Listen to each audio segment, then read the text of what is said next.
Sir कुछ बता सकते हैं सर? कुछ बता सकते हैं अपने बारे में? In English? English is little. Little okay. तो दोस्तों ये मोंक हैं और ये साउथ कोरिया से आए हुए हैं। इधर साउथ कोरिया का एक मंदिर है, वहाँ पर रहते हैं। चलिए ठीक है, तो हम इनसे मिले।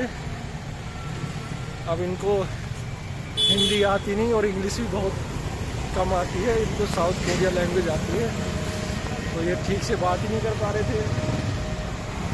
फिर भी थोड़ी बहुत इन्होंने जानकारी दी। चले फिर आगे चलते हैं। अब ये है बांग्लादेश बुद्धिस्ट मोनेस्ट्री। ये दो बड़े हाथी के स्टैचू बना रखे हैं। अगर आपके पास समय हो तो यहाँ पर भी घूम सकते हैं।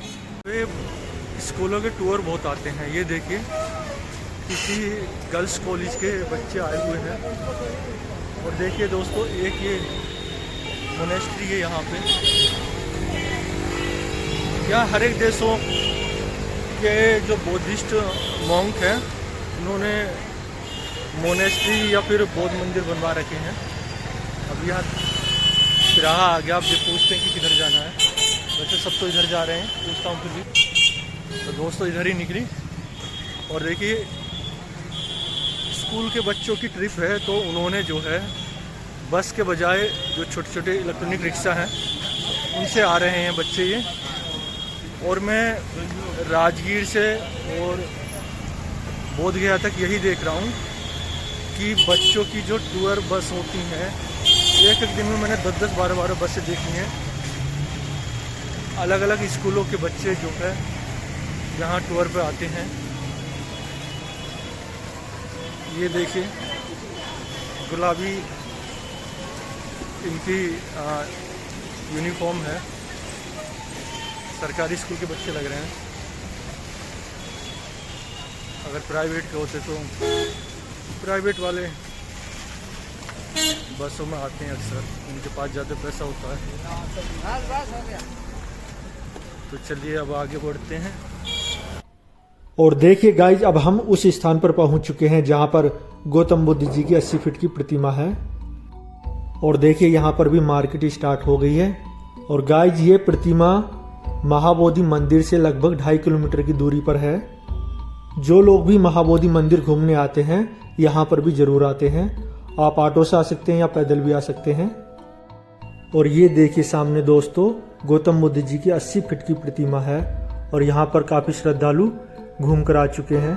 दोस्तों जैसा कि सभी लोग जानते हैं कि गौतम बुद्ध जी का जन्म लुम्बिनी नेपाल में हुआ था और ज्ञान की प्राप्ति बोध गया बिहार में हुई थी।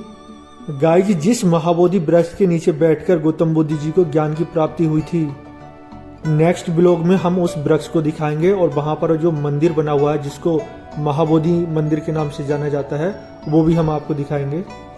तो दोस्तों बोध गया में ही महाबोधि मंदिर से 2.5 किलोमीटर की दूरी पर ये 80 फीट की गौतम बुद्ध जी की प्रतिमा है। और दोस्तों यहाँ पर बोध गया में हर एक देश के बौद्ध मंदिर और मठ बने हुए हैं। जब हम गौतम बुद्ध जी की इस प्रतिमा के दर्शन कर लेंगे और वापस जाएंगे तो हम बारी बारी से सभी देशों की मोनेस्ट्री और बौद्ध मंदिर को दिखाएंगे। देखिए दोस्तों गौतम बुद्ध जी की ये बहुत ही विशाल मूर्ति है।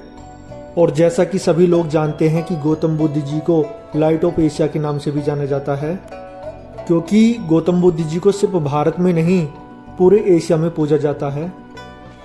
गाइज आपको यह जानकर हैरानी होगी कि भारत में कई सारी चीजों की शुरुआत बौद्ध धर्म से ही हुई थी। जैसे धार्मिक पैदल यात्रा सबसे पहले बौद्ध धर्म में ही शुरुआत हुई थी। पहली पंचायत भी बौद्ध धर्म में ही स्टार्ट हुई थी जो गौतम बुद्ध जी ने सारनाथ में लगाई थी।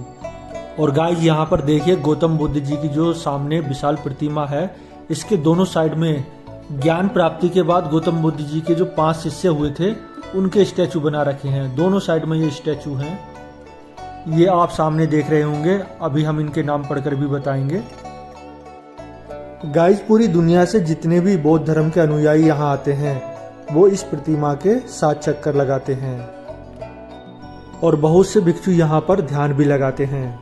गाइज हम भी एक चक्कर लगा लेते हैं और यहाँ का पूरा व्यू आपको दिखाते हैं।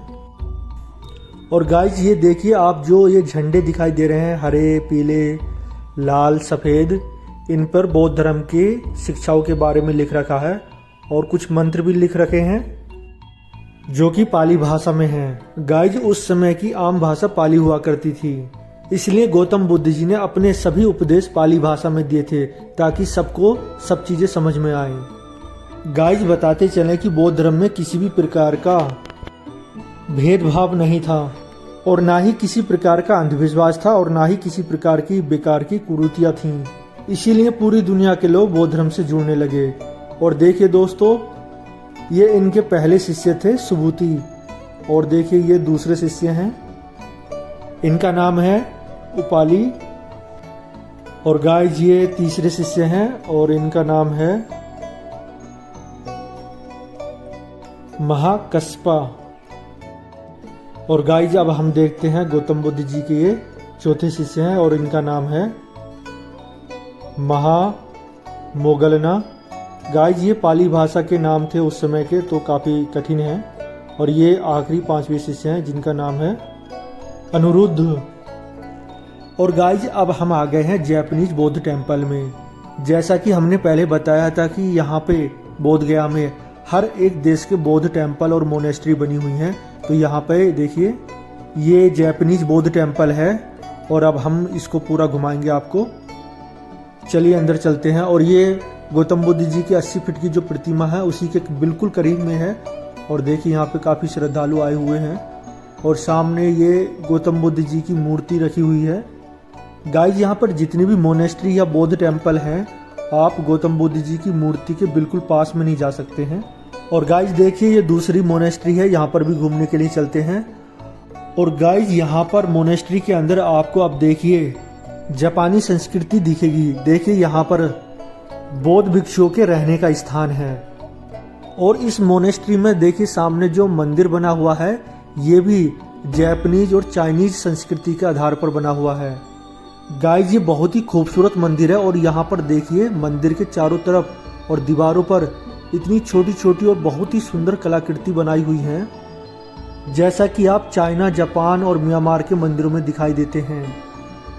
तो चलिए दोस्तों यहाँ पर भी हम दर्शन कर लेते हैं।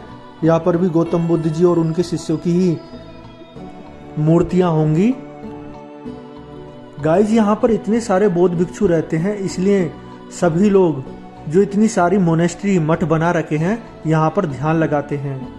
दोस्तों जिस प्रकार से अब मैं यहाँ पर घूम रहा हूँ, शाम के वक्त ऐसे नहीं घूम सकते हैं क्योंकि यहाँ पर सब लोग ध्यान लगाते हैं। और यहाँ पर देखिए कितनी छोटी छोटी कलाकृतियाँ दीवारों पर भी और सामने भी आप देख रहे होंगे। देखिए गाइज यहाँ पे तामंग बुद्धिस्ट मोनेस्ट्री और बुमचुम विहार है। मैं दिखाता हूँ कहाँ पे। ये सामने देखिए, यहाँ पर भी आप घूमने के लिए जा सकते हैं, लेकिन हमारे पास टाइम कम है तो हम अभी आगे ही निकलते हैं। यहाँ पर देखिए गौतम बुद्ध जी की पीतल की मूर्तियाँ हैं।